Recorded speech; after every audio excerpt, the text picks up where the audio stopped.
Hello students, अब बढ़ते हैं pair of linear equation in two variable के नेक्स्ट कंसेप्ट पे। तो यहाँ से हम लोग स्टार्ट करते हैं। Let's say we'll consider two lines x plus y is equal to 3 and 2x plus y is equal to 4। तो इसके दो पॉइंट्स हमको निकालने हैं। When you put x is 0 y is 3, when you put y is equal to 0 x is 3। तो दो points हमारे पास आ गए। फिर इसके भी हम लोग दो पॉइंट्स निकालेंगे। x को 0 पुट करो y 4, y को 0 पुट करो x होगा 2। अब इन दोनों लाइंस को हम लोग प्लॉट करेंगे। पहले 0,3 ये पॉइंट यहाँ पे आएगा,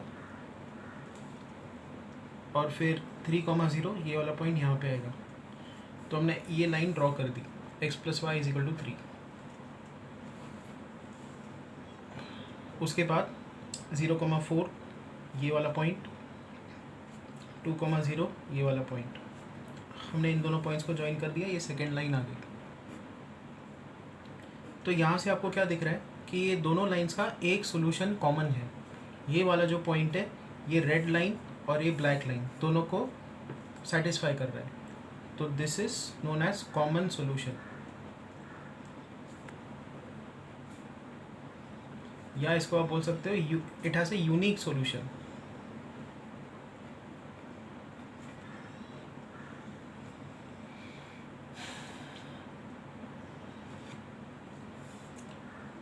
एंड इसका फिर एक और नाम है, जब कभी दो पेयर ऑफ लाइंस का एक यूनिक सॉल्यूशन आपको मिलेगा, pair of lines are known as consistent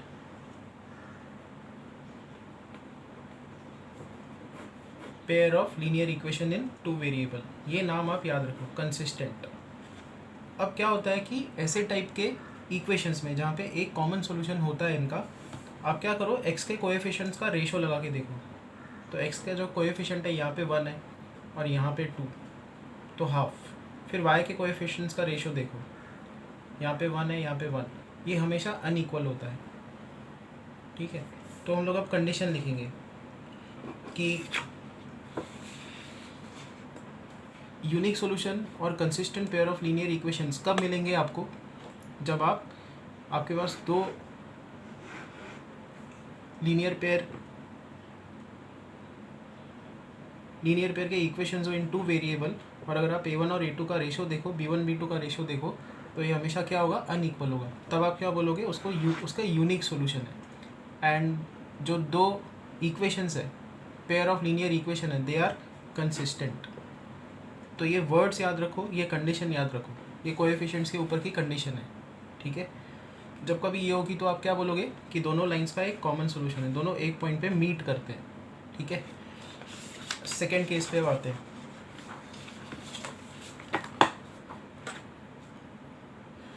x plus 2y is equal to 2, एक लाइन ये है। 3x plus 6y is equal to 6, दूसरा लाइन ये है। यहाँ पे x को अगर आप 0 पुट करो, ये रहा x का 0 वैल्यू अगर आप पुट करते हो, y का वैल्यू 1 मिलता है, ये एक पॉइंट आ गया। फिर y को आप 0 पुट करो, x का वैल्यू 2 मिलता है, तो हमारे पास दो पॉइंट्स आ गए, x is 2 y is 0, x is 0 y is 1। Same चीज़ हम लोग यहाँ पे रिपीट करेंगे। अगर आप y का वैल्यू 0 पुट करते हो, x का वैल्यू 2 निकल के आता है, और अगर आप x का वैल्यू 0 पुट करते हो, y का वैल्यू 1। अब चेक करो कि यहाँ पे क्या हो रहा है, जो इसका सोल्यूशन है वो इसका भी सोल्यूशन है। x is 2 y is 0, x is 2 y is 0, x is 0 y is 1, x is 0 y is 1। तो जो इसके सोल्यूशंस होंगे वो इसके भी होंगे। ऐसे टाइप के भी linear pair of linear equations होते हैं इन टू वेरिएबल, जहाँ पे एक लाइन के जो सॉल्यूशंस है, सारे के सारे सॉल्यूशंस आपको इस लाइन के भी मिल जाएंगे, आपको सेम पॉइंट्स मिलेंगे आपको। They have all solutions common, so all solutions are common, all solutions are same. जितने इसके सॉल्यूशंस और वही इसके भी सॉल्यूशंस होंगे। तो अगर आप प्लॉट करो इन दोनों लाइंस को, तो दो लाइंस आपको इसमें दिखेंगी ही नहीं।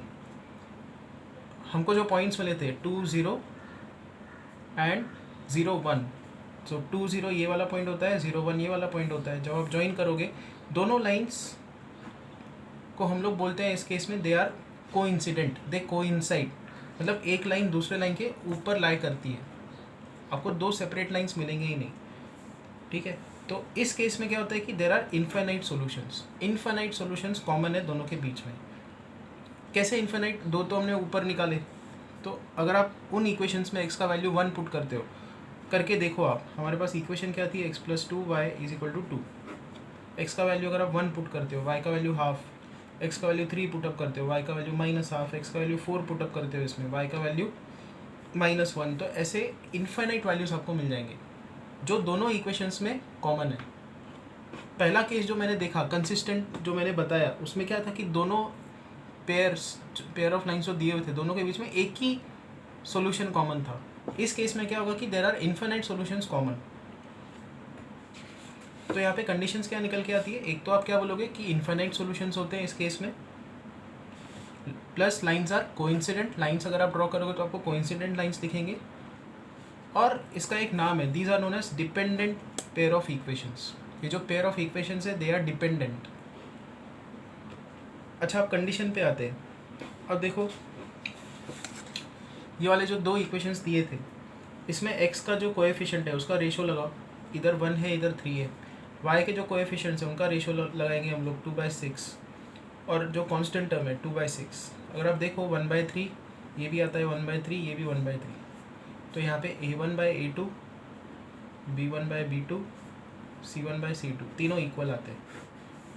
कि अगर आप एक लाइन को लिखते हो a1x b1y + c1 = 0, दूसरा लाइन को आप लिखते हो a2x + b2y + c2 = 0, और अगर ये कोइंसिडेंट लाइंस हुए तो ये कंडीशन होल्ड करेगी, इनके बीच में इन्फिनाइट सॉल्यूशंस होंगे।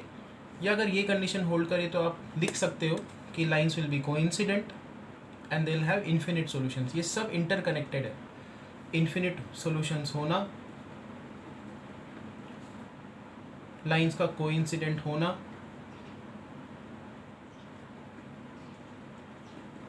और a1/a2, b1/b2 और c1/c2 का इक्वल होना, ये एक ही बात है। ये लिखा जाएगा तो आप ये दोनों चीज़ें कह सकते हो। इन्फिनिट सॉल्यूशंस बोला गया है तो आप ये दोनों लिख सकते हो। कोइंसिडेंट बोला गया है तो आप ये दो चीज़ें भी लिख सकते हो। थर्ड केस पे अब आते हैं। देखो x + 2y = 4, x + 2y = 6, ये दो लाइन्स हमको दिए हुए हैं। अब इसके दो सॉल्यूशंस हम लोग निकालेंगे। x का वैल्यू इसमें 0 पुट किया, y का वैल्यू 2, ये रहा। y का वैल्यू 0 पुट करोगे, x का वैल्यू 4, ये दूसरा पॉइंट आ गया। फिर इसमें हम लोग x का वैल्यू 0 पुट करेंगे, y का वैल्यू 3, y का वैल्यू 0 पुट करेंगे, x का वैल्यू 6। तो पॉइंट्स हमने प्लॉट कर दिए 0 2 4 0, 0 2 ये वाला पॉइंट, 4 0 ये वाला पॉइंट होता है। फिर 0,3 6,0, 0,3 यहाँ पे एंड 6,0 यहाँ पे, इन दोनों को भी मैंने ज्वाइन कर दिया। तो दोनों लाइंस हमने प्लॉट कर दी।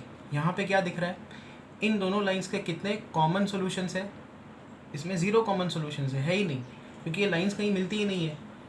एक सॉल्यूशन मिलने के लिए लाइंस मिलनी तो चाहिए, ये मिल ही नहीं रही है, ये पैरेलल लाइंस है। तो क्या होगा कि जब कभी pair of linear equations parallel होंगे, आप क्या लिख सकते हो, they won't have any solution, so no solution. इस केस का एक नाम है, this is known as inconsistent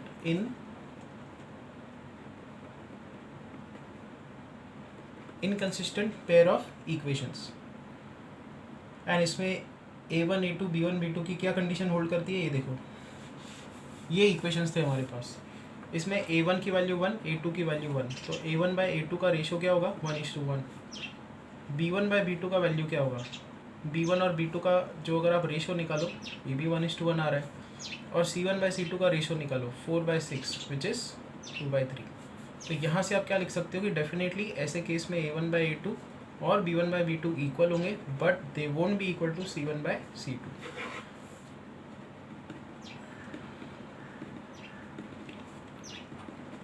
तो ये तीनों चीज़ें इंटरकनेक्टेड है।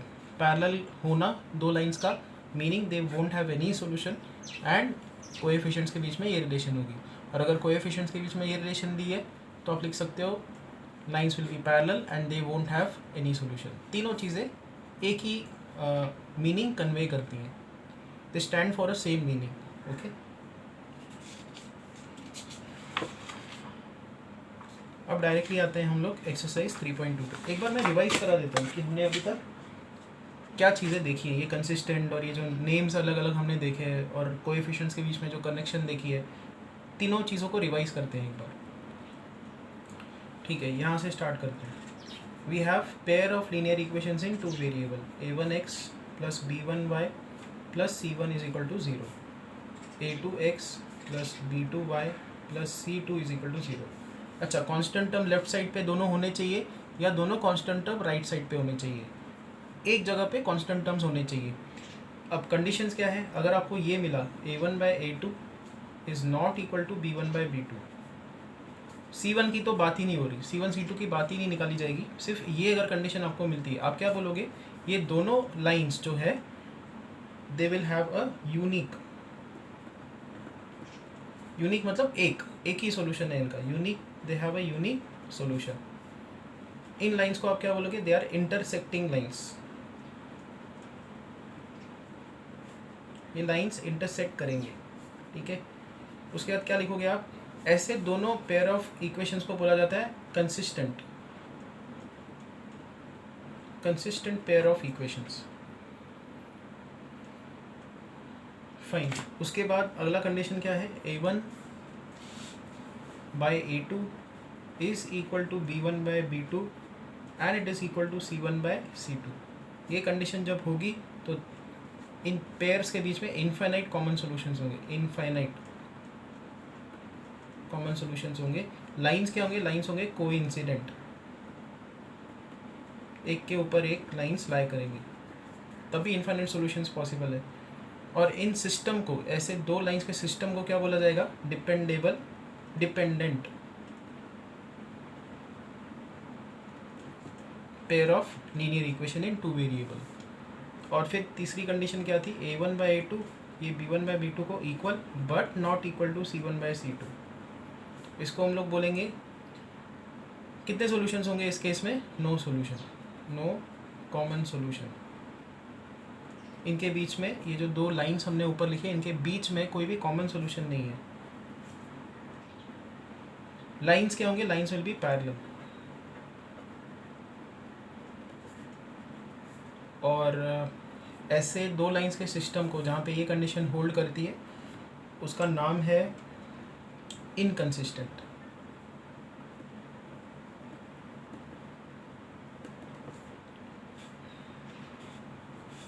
अच्छा, जब कभी सॉल्यूशन मिलता है, जैसे इस केस में एक सॉल्यूशन मिला, इस केस में इनफाइनाइट सॉल्यूशंस मिले, जब कभी सॉल्यूशन मिलता है तो उस केस को भी आप लिखते हो कंसिस्टेंट. कंसिस्टेंट मतलब आपको सॉल्यूशन मिलने वाला है, एक या इनफाइनाइट उसकी बात नहीं है. सॉल्यूशन मिलने वाला है मतलब वो कंसिस्टेंसी के डोमेन में आता है, मतलब उसको आप बोलोगे कंसिस्टेंट पेयर ऑफ इक्वेशंस. और अगर सॉल्यूशन नहीं मिलने वाला, नो सॉल्यूशन, तो इनकंसिस्टेंट. ये आपको वर्डिंग्स जो है याद रखनी है. More specific this case is dependent. Consistent आया तो वो ये भी केस हो सकता है, ये वाला केस भी हो सकता है. यूनिक सॉल्यूशन भी पॉसिबल है, इनफाइनाइट सॉल्यूशंस भी पॉसिबल है. अब यूनिक कब होगा? जब a1/a2 और b1/b2 नॉट इक्वल होंगे. और इनफाइनाइट सॉल्यूशंस कब होंगे? जब ये तीनों रेशोस इक्वल होंगे.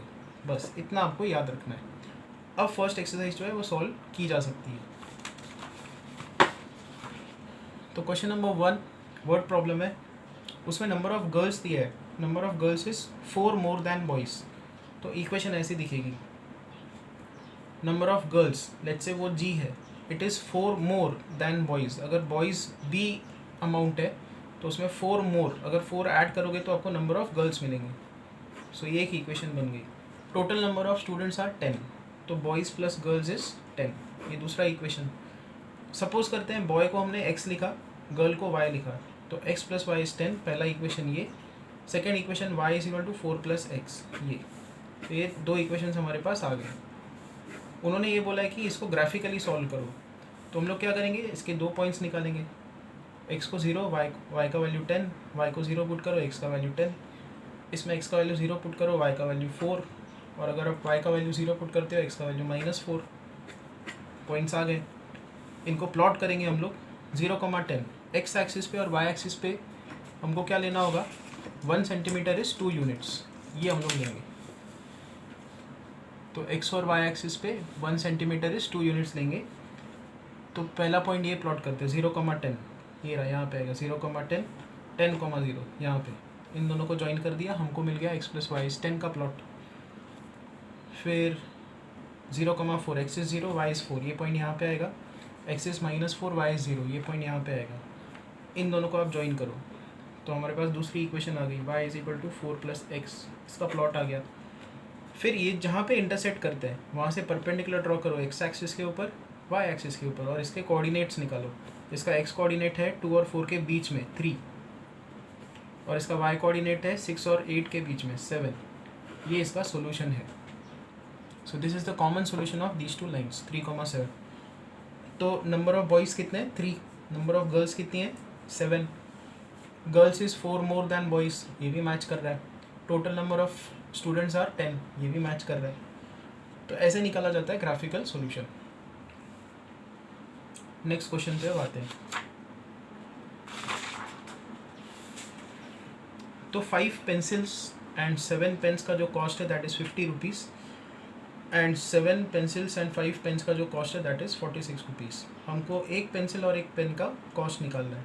लेट्स से एक पेंसिल का जो कॉस्ट है दैट इज़ x रुपीज़, एक पेन का कॉस्ट है y रुपीज़। तो इक्वेशंस कैसे बनेंगे? 5x plus 7y is 50, 7x plus 5y is 46। तो हमारे पास ये दो इक्वेशंस आ गए। दोनों के हमको लेजिटिमेट या सिंपल दो पॉइंट्स हमको निकालने हैं।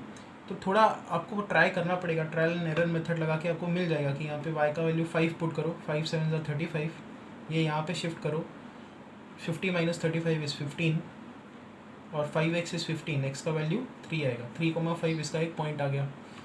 फिर y का वैल्यू 10 पुटअप करो, x का वैल्यू -4 आएगा इस इक्वेशन के लिए। सिमिलरली यहाँ पे 3,5 एक पॉइंट आपको मिल जाएगा, और यहाँ पे अगर आप y का वैल्यू 12 पुट करोगे तो x का वैल्यू -2 निकल के आता है। तो हमको सारे पॉइंट्स मिल गए। हम लोग फिर क्या करेंगे, x एक्सिस देखो यहाँ पे x के वैल्यू सिंपल है, छोटे वैल्यूज़ है, तो हम लोग क्या करेंगे, इसको प्लॉट करने के लिए 1 सेंटीमीटर इज़ 1 यूनिट लेंगे। तो 1 2 3 4 -1 -2 -3 -4। वाई एक्सिस पे बड़े वैल्यूज़ हमको चाहिए, 12 है 10 है, तो 2 यूनिट्स लेंगे, 2 4 6 8 10 12। अब एक एक पॉइंट को प्लॉट करते हैं। पहले है 3,5, तो x is 3, y is 5, y is equal to 5, मतलब वो यहाँ पे आएगा। तो ये वाला जो पॉइंट है ये यहाँ पे आएगा 3,5। तो ये पॉइंट प्लॉट हो गया। उसके बाद -4,10 चाहिए, x इज़ -4, y इज़ 10, यहाँ पे ये पॉइंट आएगा, x is -4 and y is 10, यहाँ पे दोनों पॉइंट्स हमारे पास आ गए। इनको हम लोग ज्वाइन करेंगे।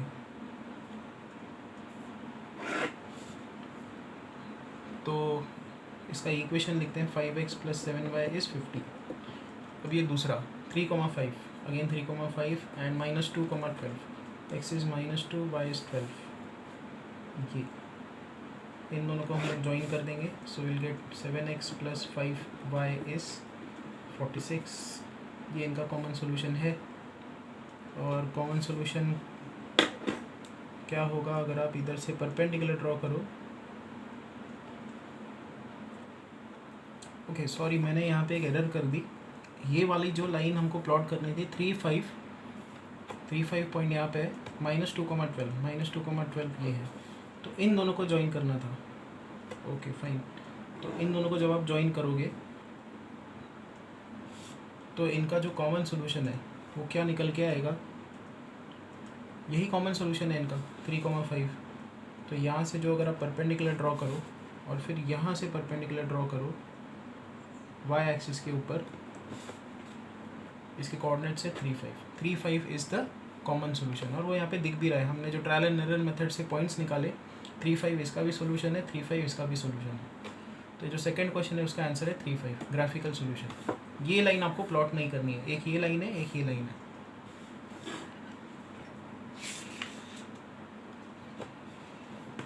ओके क्वेश्चन नंबर सेकंड पे आते हैं। इसमें हमारे पास pair of linear equation in 2 variable दिया है। हमको बस ये जो कोएफिशिएंट होता है a1 a2 b1 b2 c1 c2, ये 3 रेशोज़ निकाल के ये बताना है कि जो इक्वेशंस है उनमें कितने कॉमन सॉल्यूशंस है, यूनिक है, नो कॉमन सॉल्यूशन है या इन्फिनाइट है, और लाइंस क्या होंगे, लाइन इंटरसेक्ट करेंगे नहीं करेंगे, वो सब हमको बताना है। तो पहला example 5x - 4y + 8 is 0, 7x + 6y - 9 is 0, a1/a2 का रेशो 5/7, b1/b2 का रेशो -2/3, एंड C1/C2 का रेशो, उस पर जाने की ज़रूरत ही नहीं है। A1/A2 और B1/B2 जो है अनइक्वल है। ये अनइक्वल कब आता है? जब ये दोनों पेयर, इन दोनों के बारे में आप क्या बोल सकते हो, they will have a unique solution. Line will what intersect at a single point and this pair of linear equations are known as consistent. First का आंसर ये है। सेकेंड पे आते हैं। 9x + 3y + 12 is 0, 18x + 6y + 24 is 0। यहाँ पे A1/A2 का ratio 9/18, 9/18 होता है हाफ। B1/B2 y के कोएफिशिएंट्स का रेशो 3/6, 3/6 भी होता है हाफ। कांस्टेंट टर्म्स 12/24, इसका भी रेशो कितना होता है, हाफ। यहाँ पे क्या दिख रहा है कि A1/A2, B1/B2, C1/C2 इक्वल है। ये कब आता है? इन दोनों लाइंस के बारे में आप क्या बोल सकते हो कि ये दोनों लाइंस कोइंसिडेंट होंगे, तभी ये कंडीशन होल्ड करती है। और जब कभी कोइंसिडेंट होते हैं तो इनके बीच में कितने सॉल्यूशंस होते हैं, इनफाइनाइट सॉल्यूशंस होते हैं। ठीक है, तो आपको ये दोनों चीज़ें लिखनी है, they have infinite common solutions, lines are coincident. Third, 6x - 3y + 10 = 0, 2x - y + 9 = 0। यहाँ पे A1/A2 का रेशो 3:1, B1/B2 का रेशो अगेन 3:1, C1/C2 का रेशो 10:9। तो यहाँ पे क्या दिख रहा है कि A1/A2 का रेशो और B1/B2 का रेशो इक्वल है, but it is not equal to C1/C2। जब कभी ये होता है तो ये कौन से केस में फॉल करता है ये कंसेप्ट, या ये कंडीशन क्या सिग्निफाई करती है कि ये जो दोनों लाइंस है दे आर पैरेलल। तो lines are parallel, they have no solution in common, and इसका नाम क्या है, they are known as inconsistent pair of linear equation in two variable. उसके बाद आते हैं क्वेश्चन नंबर थर्ड पे। थर्ड में हमको बस ये बताना है कि जो गिवन पेयर है लीनियर इक्वेशन का वो कंसिस्टेंट है या इनकंसिस्टेंट है। मैंने क्या बताया था, कंसिस्टेंट मतलब एक या एक से ज़्यादा सॉल्यूशंस होना, और इनकंसिस्टेंट मतलब नो सॉल्यूशन। तो अब ये दोनों लाइंस है, A1/A2 का रेशो 3/2, B1/B2 का रेशो 2/-3, दोनों अनइक्वल है। जब कभी अनइक्वल होते हैं तो इनके बीच में एक कॉमन सॉल्यूशन होता है, तो ये क्या है, कंसिस्टेंट है। Second example, 2x - 3y is 8, 4x - 6y is 9, A1/A2 का रेशो 2/4, B1/B2 का रेशो ये रहा, तो यहाँ पे आएगा हाफ, ये भी आएगा हाफ, और C1/C2 8/9। यहाँ पे A1/A2 और B1/B2 इक्वल है, but it is not equal to C1/C2। ये कंडीशन क्या सिग्निफाई करती है, लाइंस आर पैरेलल। पैरेलल होते हैं तो लाइंस अगर पैरेलल होते तो उनके बीच में कोई कॉमन पॉइंट नहीं होता, तो सिस्टम इज़ इनकंसिस्टेंट, सॉल्यूशन है ही नहीं, तो उसका नाम है इनकंसिस्टेंट।